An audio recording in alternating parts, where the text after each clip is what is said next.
ஓம் முருகா, வெற்றிவேல் முருகா. வேலுண்டு வினையில்லை, மயிலுண்டு பயமில்லை. என் அன்பு தங்கமே, என்னுடைய வார்த்தைகளை கேட்காமல் செல்லாதே தங்கமே. நானே உன்னை தேடி உன்னை பார்க்க வந்துள்ளேன். என்னை அலட்சியம் செய்யாதே. இதை முழுமையாகவும் பொறுமையாகவும் கேள் தங்கமே. உன் மனதில் இருக்கும் அனைத்தையும் உன் அப்பா நான் அறிவேன். உன் எண்ணோட்டம் என்பது என்னிடம் வந்து அதன் பிறகுதான் உன்னை வந்து சேரும். சில நேரம் ஏனப்பா எனக்கு இந்த குதர்க்கமான எண்ணங்கள் தோன்றுகின்றது, நான் இவ்வாறு யோசிக்கும் குணம் கொண்டவர் இல்லையே, பிறகு ஏன் என் மனதானது எப்படி மாட்டு வண்டியில் இருந்து அச்சாணி விழுந்தால் வண்டி தறிக்கெட்டு அடங்காது ஓடுகின்றதோ அதுபோல் என் எண்ணங்கள் எங்கும் அங்கும் திசை மாறுகின்றது என்பதுதானே உன்னுடைய கவலை.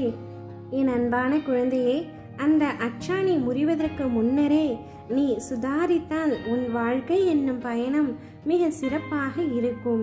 எனவே எண்ணங்களை அலைபாய விடாதே, அதை கட்டுக்குள் கொண்டு வா. நல்லது மட்டுமே நடக்கும் என்று நீ மனதார நினைத்து கொண்டே இருந்தால் உன்னுடைய வாழ்க்கையில் நடக்கும் அனைத்தும் நல்லதாகவே இருக்கும்.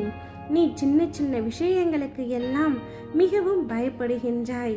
இது தவறோ, இது பாவமோ, நான் யாருக்காவது துரோகம் இழைத்து விட்டோனோ, ஏன் எனக்கு மட்டும் இவ்வளவு கஷ்டங்கள் வந்து வாட்டி வதைக்கின்றது, இதிலிருந்து எப்படி மீள்வது என்று தெரியாமல் தவிக்கின்றாய். என் தங்கமே, உன்னுடைய இதயத்தில் நான் அமர்ந்திருக்கின்றேன். நீ நினைப்பது திட்டம் போடுவது, உன் மனதில் ஆழமாக பதிந்திருக்கும் பதிவேடுகள், நீ ரகசியம் என்று மனதில் மறைத்து வைத்து இருப்பது, இவை எல்லாமே எனக்கு வெட்ட வெளிச்சமாக தெரியும்.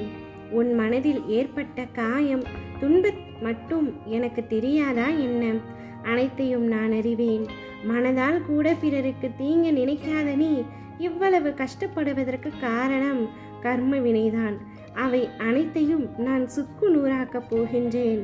பொறுமையுடன் இரு. நீ நிச்சயம் ஜெயமாக வாழப் போகின்றாய். உன்னுடைய அத்தனை கஷ்டங்களும் உன்னை விட்டு விலகப் போகின்றது. விடியல் என்னும் வானம் திறக்க காத்திருக்கும் உனக்கு வெளிச்சம் எப்படி வராமல் போகும்? நம்பிக்கையுடன் காத்திரு. உனது பக்தி தூய்மையானது, உனது அன்பு பரிசுத்தமானது. இரண்டிற்கும் எடுத்துக்காட்டு என்பது அளவிட முடியாத ஒன்று. நம் பந்தம் இந்த பிறவியில் ஆரம்பித்தது அல்ல, எல்லா பிறவியிலும் தொடர்ந்து வருவது. என்னை வணங்கிய உன்னை நான் நிச்சயமாக கைவிட மாட்டேன். தீப ஒளி சாட்சியாக சொல்கின்றேன். இனி உன்னுடைய வாழ்க்கையில் என்னுடைய அற்புதங்கள் நடைபெறப் போகின்றது. நீ மௌனமாகவும் பொறுமையாகவும் அனைத்தையும் பார்த்து கொண்டே இரு தங்கமே. விதைகள் என்றும் தன் வளர்ச்சிக்கு காரணங்கள் தேடுவதில்லை. நாம் விதைக்கப்பட்டோம், எல்லா தடைகளையும் கடந்து ஒரு நாள் மரமாக உருவெடுப்போம் என்று நினைப்பதுதான் அது வளர்ந்து நிற்க காரணம். அதுபோல தன்னை போன்று இன்னொரு மரம் வளரவும் வழி செய்யும். அதுபோல நீயும் நிச்சயம் நன்றாக வளர்வாய், நன்றாக வாழ்வாய். உன்னை உயர்ந்த இடத்திற்கு உன் அப்பா நான் கொண்டு செல்வேன். கவலைப்படாமல் என்னுடைய நாமத்தை உச்சரித்து கொண்டே இரு. ஓம் முருகா, வெற்றிவேல் முருகா.